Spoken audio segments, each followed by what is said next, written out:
Olá, é uma grande alegria, uma grata satisfação estar aqui com vocês novamente nesta casa que nos acolhe com tanto carinho. Como nos reunimos sempre em nome de Jesus, acreditamos, temos a certeza que senão Ele, seus espíritos de luz, seus mensageiros de luz estão conosco.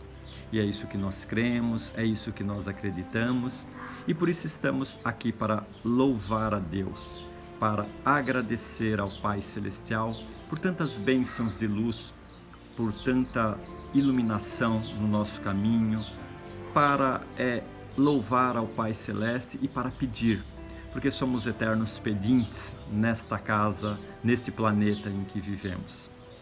O tema de hoje nós vamos abordar é quase uma continuidade da última vez que nós conversamos, quando foi falado sobre o cego de Jericó e aquela passagem de Jesus, o que queres que eu faça? Apenas recapitulando rapidamente, a gente falou sobre a passagem de Jesus a caminho de Jerusalém, quando então em Jericó, vindo do Rio Jordão lá de baixo, subindo para Jerusalém, Jesus com a multidão à volta dele, no caminho de Jericó encontra o cego, ou melhor, o cego encontra Jesus e começa a gritar no meio da multidão: Senhor, Senhor, filho de Davi, tenha misericórdia de mim. E ele grita e ele clama por Jesus, até que no meio daquela multidão Jesus ouve o cego chamando por ele, né? Senhor, filho de Davi, tem misericórdia de mim. E aí ele chama o cego vai até lá, larga a capa, larga tudo. E aí Jesus pergunta para o cego: o que queres que eu faça? Ó Senhor, eu quero enxergar, eu quero voltar a ver. E imediatamente a visão do cego é restaurada. Depois ainda, com contraponto deste tema, a gente falou da passagem de Paulo, quando Saulo de Tarso ainda, né? Não Paulo, mas Saulo de Tarso a caminho de Damasco, naquela iniciativa dele junto a buscar no Sinédrio as cartas que pudessem dar a ele o poder de levar os cristãos para o circo dos horrores, onde os cristãos eram assassinados.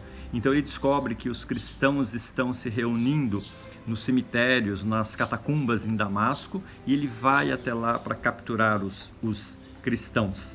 E aí, já próximo de Damasco, vendo até a cidade, ele recebe uma luz muito forte, ele se ajoelha, ele cai, e aí vem aquela figura maravilhosa, abençoada do Cristo, perguntando: Saulo, Saulo, por que me persegues? E Saulo olha para o Cristo e diz: mas quem és tu? Eu sou o Cristo, aquele que vos persegue, aquele que vos persegue. E aí então ele fala: Senhor, o que queres que eu faça? Essas duas passagens, de um lado o cego de Jericó, que Jesus pergunta o que queres que seja feito para ele, e ele diz que quer se curar, e da outra a gente tem a condição de Paulo, que ainda é Saulo, né, naquele momento, que fala: Senhor, o que queres que eu faça? Em que Saulo está pronto para trabalhar em nome de Jesus.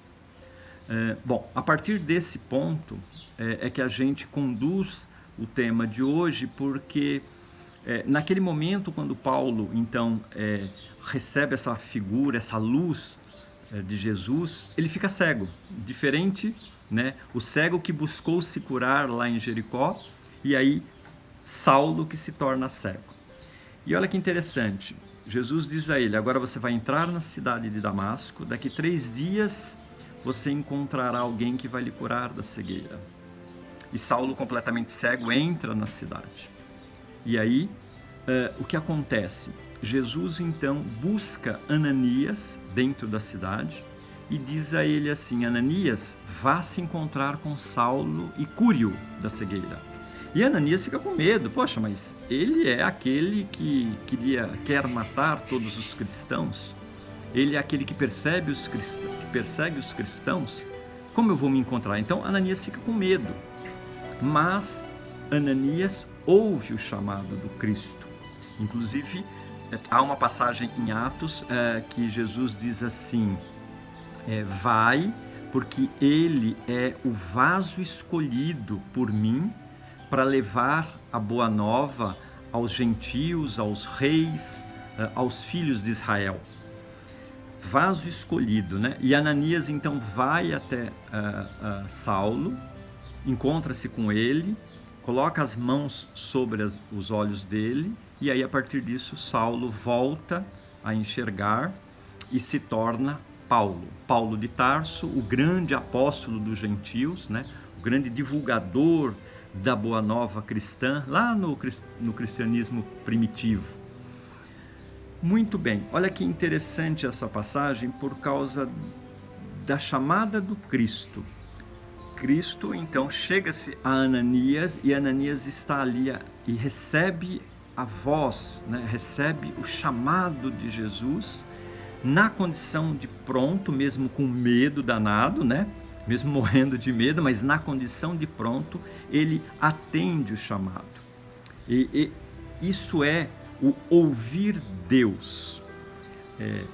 Quando a gente, da mesma forma que nós, na nossa vida, a gente nos colocamos na condição de estar prontos para trabalhar na seara do Cristo, porque naturalmente nós preferimos estar na condição de Saulo, pronto para trabalhar com o Cristo, do que na condição do cego de Jericó, precisando de Jesus para ajudar na cegueira. Muitos de nós se encontram ou acham que se encontram na condição do cego de Jericó, quando já deveriam estar numa condição equivalente à de Pedro ou de Paulo, ou no meio do caminho, ou seja, caminhando entre aquela condição de ser ajudado para a condição de ajudar. Isso é um dilema, porque na nossa vida, na maioria das vezes, julgamos que precisamos de ajuda, mas se pararmos a observar a nossa condição, veremos que sim, podemos até precisar de alguma ajuda na nossa vida, mas consideravelmente já temos oportunidade de ajudar as pessoas, de ouvir o chamado de Deus para atender como ferramentas que somos neste planeta.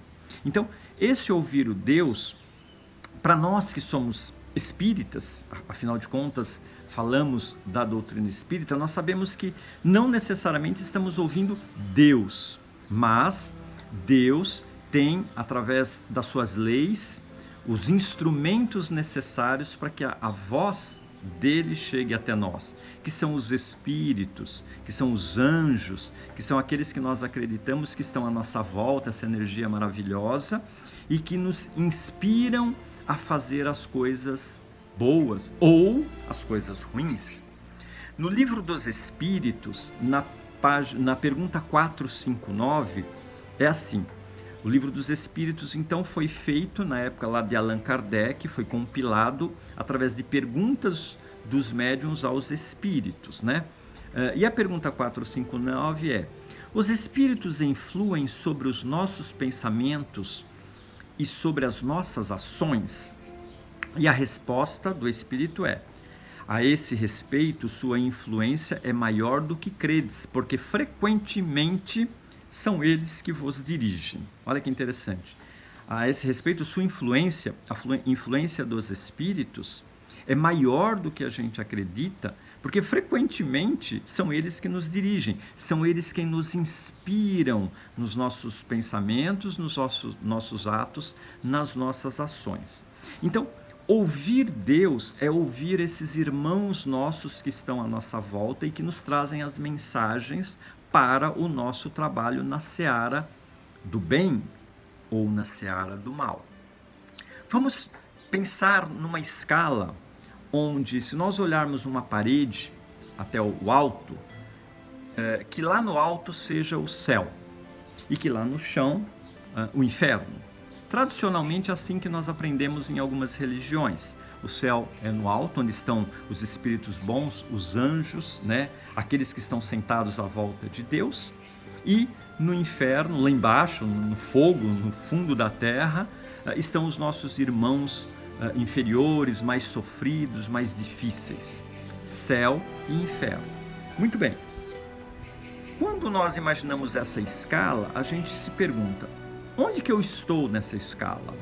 Eu estou mais próximo do céu ou mais próximo do inferno? Em que meio que eu vivo? Como que é a minha sintonia, a minha vibração, o meu ambiente vibracional?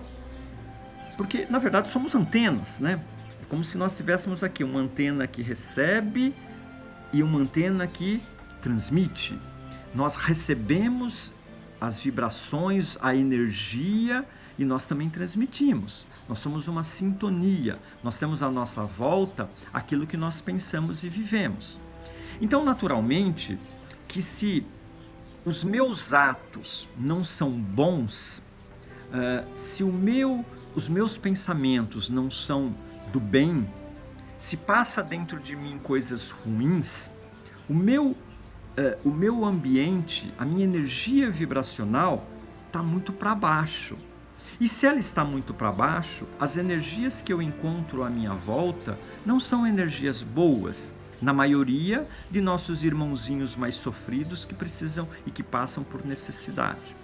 Então, olha, observa bem, nós temos uma dificuldade de ouvir Deus, porque os espíritos superiores, sábios, os espíritos dos céus, aqueles anjos, né? Eles não estão aqui embaixo, eles estão mais lá em cima. E não são eles que descem para conversar comigo. Sou eu que preciso melhorar a minha vibração, a minha energia, para subir e conversar com eles. Por isso que para ouvir Deus, eu preciso estar sintonizado no bem. Ah, mas pera lá, você falou aí que Paulo estava a caminho de Damasco para matar os cristãos, para sacrificar os cristãos. Então a energia dele também estava ruim. Mas, ok, porém, Paulo era o vaso escolhido por Jesus, né? Diz Jesus a Ananias, né? Vai, porque ele é para mim o vaso escolhido, para levar o meu nome perante os gentios e os reis e os filhos de Israel. Já era um vaso escolhido, preparado ao longo da vida para se tornar o grande apóstolo Paulo de Tarso. Bom, nós não somos vasos escolhidos, nós precisamos trabalhar. E para trabalhar e ouvir as mensagens de Deus, nós precisamos melhorar o nosso campo de vibração, de ouvir. Quem tem ouvidos, que ouça. Então, nessas condições, é necessário que a gente trabalhe dentro de nós a reforma íntima, a melhora dos nossos pensamentos, a prática da caridade, do amor, dos pensamentos bons, para que a gente possa naturalmente estar atento ao chamado de Deus em nossa vida. Então, quando a gente fala assim, eu estou pronto, Senhor, o que queres que eu faça? Eu preciso realmente, na prática, mostrar que eu estou pronto. Interessante que na Revista Espírita de 1868, na Sociedade de Paris, de 23 de outubro de 1868, tem uma passagem do médium Sr. Nivard que diz assim: há muitos espíritas no mundo, mas seu grau de instrução sobre a doutrina está longe de ser suficiente para que se classifiquem entre os espíritas esclarecidos. Sem dúvida, eles têm as luzes, mas geralmente lhes falta a prática. Ou se praticam, necessitam ser assistidos a fim de trazer nos esforços que tentam mais persuasão e menos entusiasmo. Olha que bacana, hein? Geralmente lhes falta a prática. Mas afinal de contas, o que é ser espírita? Eu pesquisei, baseado no ensinamento de Jesus, quando em Mateus 5, capítulo 5, Jesus fala: bem-aventurados os mansos, porque herdarão a terra.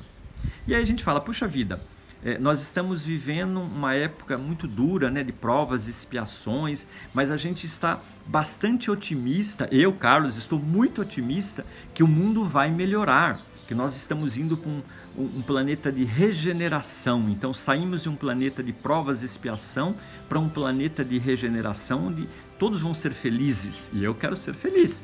E aí eu penso assim, e esses maus aí, esses caras não vão nenhum. Lá só gente do bem. Só que eu me coloco nessa condição, mas eu vou. Mas espera lá, quem disse que eu vou? Quem disse que eu vou herdar a terra? Em Mateus 5, Jesus diz: bem-aventurados os mansos, porque herdarão a terra. E o que é ser manso?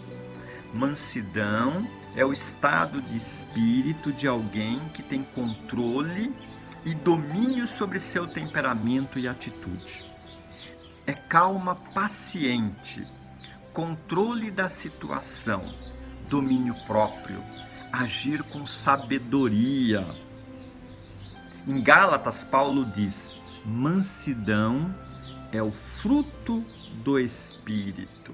E tem mais, em Mateus: tomai sobre vós o meu jugo e aprendei de mim, que sou manso e humilde de coração, e encontrareis descanso para as vossas almas. Então a gente pode resumir essas passagens e dizer o seguinte: ser espírita é ser manso de coração.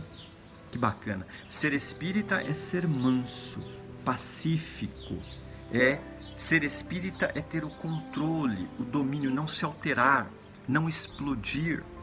Ser espírita é verdadeiramente mostrar para aqueles que estão à nossa volta que somos espíritas não porque frequentamos centros espíritas ou porque fazemos cursos de evangelização ou porque ouvimos palestras espíritas, mas ser espírita é porque vivemos na condição de espíritas mansos, em paz.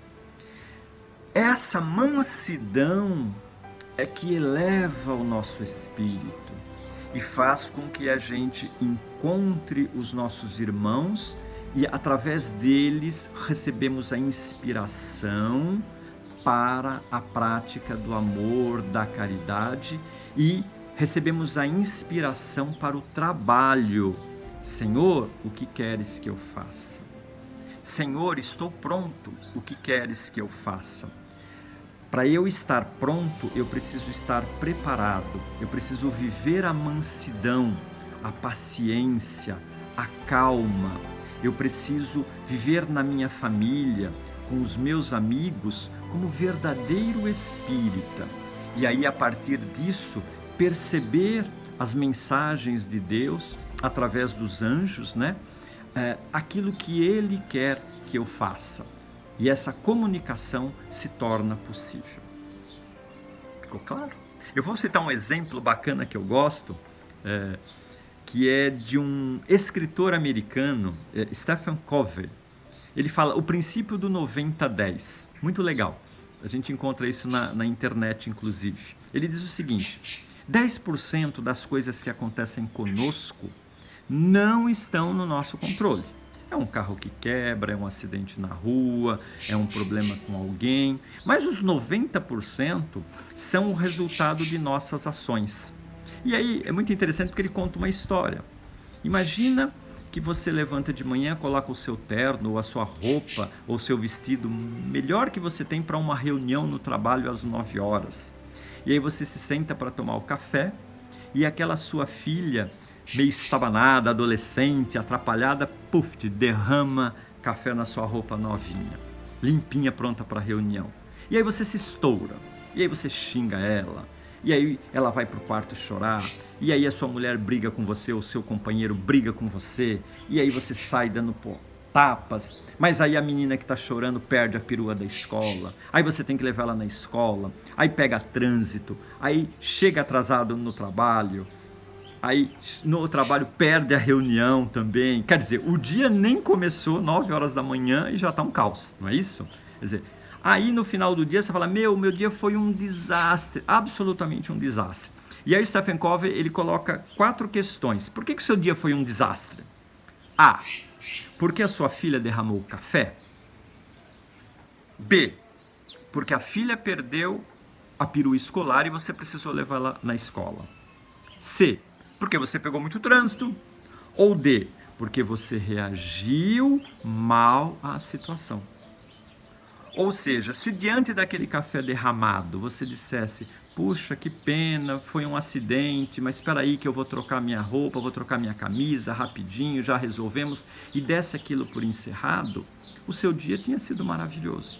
É a forma como reagimos a situações que surgem na nossa vida é que provocam em nós a prática da mansidão, a prática da paciência. E é através dessa conquista diária que a gente vai mantendo o nosso campo de vibração em ordem, e a partir disso começamos a ouvir os ensinamentos, ou mesmo as solicitações nas conexões espirituais para o trabalho que estamos prontos a executar.